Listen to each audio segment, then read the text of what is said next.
Halo, selamat pagi. Apa khabar semua pelajar? Teacher harap pelajar semua sudah bersedia untuk mengikuti kelas PDPR pada sesi ini ya. Baiklah pelajar, sebagai persiapan kamu untuk menduduki peperiksaan, teacher kenalah membantu kamu untuk membuat ulang kaji ya. Iaitu kita bermula daripada bab 3. Kenapa bab 3? Kerana bab 1 dan bab 2 pada PDPR yang lalu, pelajar telah menjawabnya di dalam bentuk modul kan? Dan pelajar telah pun menghantarnya. Dan bab 3 ini adalah mengenai dengan konflik dunia dan pendudukan Jepun di negara kita. Baiklah pelajar, sebelum pelajar menjawab soalan-soalan aktiviti di setiap hujung ataupun di setiap fakta ini, pelajar hendaklah memahaminya betul-betul, baca betul-betul dan garis fakta yang penting, tulis fakta yang penting dan cuba memahaminya ya. Sebagai contohnya di dalam muka surat 52, membuat interpretasi. Mengapakah British berusaha membendung pengaruh Empire Uthmaniyah di negeri Melayu pada awal abad ke-20? Jadi pelajar kena menjawabnya. Baiklah, seterusnya pelajar kena pergi ke muka surat yang seterusnya, iaitu muka surat 57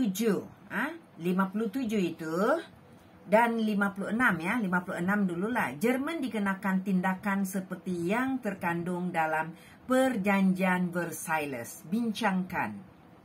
Tidak perlu banyak ya. Pelajar hanya memberikan isi-isi penting sahaja. Kemudian seterusnya muka surat 57, hasilkan satu peta pemikiran yang sesuai bagi menggambarkan kesan Perang Dunia Pertama. Jadi ini juga tidak perlu panjang ya. Yang penting pelajar dapat memberikan satu peta pemikiran. Peta pemikiran ini macam peta minda ya. Kamu boleh melakar dan boleh menulisnya. Semua jawapan kamu haruslah ditulis dalam satu buku ya. Supaya teacher senang untuk memeriksanya pada masa kita bertemu nanti. Dan di muka surat 58, Perang Dunia Kedua tercetus kerana isu dalam Perang Dunia Pertama yang gagal diselesaikan. Bahaskan ini kamu kena tulis. Apa yang perlu kamu nyatakan di sini adalah mengenai dengan mengapa Perang Dunia Pertama itu gagal diselesaikan dan akhirnya mencetuskan Perang Dunia yang kedua. Baiklah pelajar. Untuk seterusnya, pelajar terus pergi ke muka surat 59 ya. Apakah mesej yang ingin disampaikan melalui ilustrasi berkaitan dengan Perjanjian Perlucutan Senjata 1934? Kamu nampak di sini kan? Apa ilustrasi yang kamu nampak di dalam gambar itu? Ada nampak, ada harimau, ada ayam, ada kambing, dan siapa yang di atas itu? Jadi kamu terangkan ya. Okey, seterusnya kamu beralih ke muka surat 60 ya, iaitu Blitzkrieg. Bermaksud serangan kilat. Kapal terbang Jerman mengebom sasaran musuh diikuti dengan serangan kereta kebal dan tentera bermotosikal. Okey. Itu adalah antara fakta-fakta penting yang kamu perlu pahami ya. Tiada soalan di bahagian itu. Dan seterusnya kamu beralih ke muka surat muka surat 67 ya. Kirakan tempo masa yang diambil oleh tentera Jepun untuk membentuk empire yang luas di Asia Pasifik pada tahun 1942. Nah, jadi di sini kamu boleh nampak ya, itu yang teacher cakap tadi, kamu kena pahami betul-betul. Bila kamu sudah baca, pahami, baru kamu boleh menjawabnya dengan baik. Okey. Seterusnya, muka surat 69 ya. Dengan menggunakan pelbagai sumber, kumpulkan maklumat berkaitan dengan serangan tentera Jepun dari aspek strategi serangan, peralatan perang, semangat tentera Jepun. Dan yang kedua, bentangkan dapatan anda di dalam kelas kan? Itu tidak perlu dibentangkan. Jadi jawab yang pertama sahaja ya. Okey. Seterusnya muka surat 71 ya. Apa kesan penggunaan mata wang Jepun yang dikenali sebagai wang pokok pisang? Di sebelah itu adalah gambar Jepun ya. Di sana ada gambar pokok pisang. Jadi apa kesannya? Baca dan pahami dan beri sedikit ulasan. Okey, seterusnya kita beralih ke muka surat muka surat 81 ya. Apakah matlamat Kesatuan Rakyat Indonesia Semenanjung ataupun KRIS?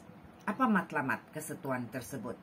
Semua jawapan itu ada di dalam buku teks ini. Tetapi anda perlu membaca terlebih dahulu supaya anda boleh menjawab soalan ini ya. Okey, seterusnya kita beralih ke muka surat 87. Dalam muka surat 87 ini, di sini ada aktiviti yang pertama, perbincangan bebas. Di mana perbincangan murid dalam kumpulan kecil semasa sesi perbincangan, lantik seorang murid sebagai pemudacara. Tetapi kita tidak ada dalam aktiviti kan, kita tiada kelas. Jadi, apa yang perlu anda buat, berdasarkan ilustrasi tersebut, lakukan aktiviti berikut. Anda sendiri yang melakukannya. Namakan negara Eropah yang terlibat dalam konflik di atas. Bagaimanakah konflik tersebut mencetuskan Perang Dunia Pertama? Jelaskan kesan Perang Dunia Pertama terhadap negara tersebut. Jadi, untuk aktiviti yang kedua tidak perlu buatlah. Disebabkan pelajar tidak ada dalam kelas dan tidak ada rakan. Pelajar hanya bersendirian dan jawab aktiviti yang pertama sahaja.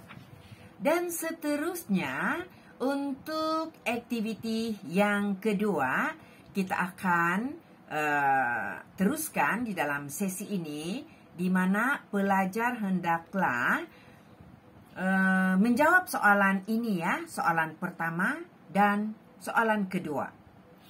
Okey, beralih kepada muka surat 89. Ini adalah soalan objektif ya. Pelajar hanya menjawab di dalam buku ini sahaja ya. Okey.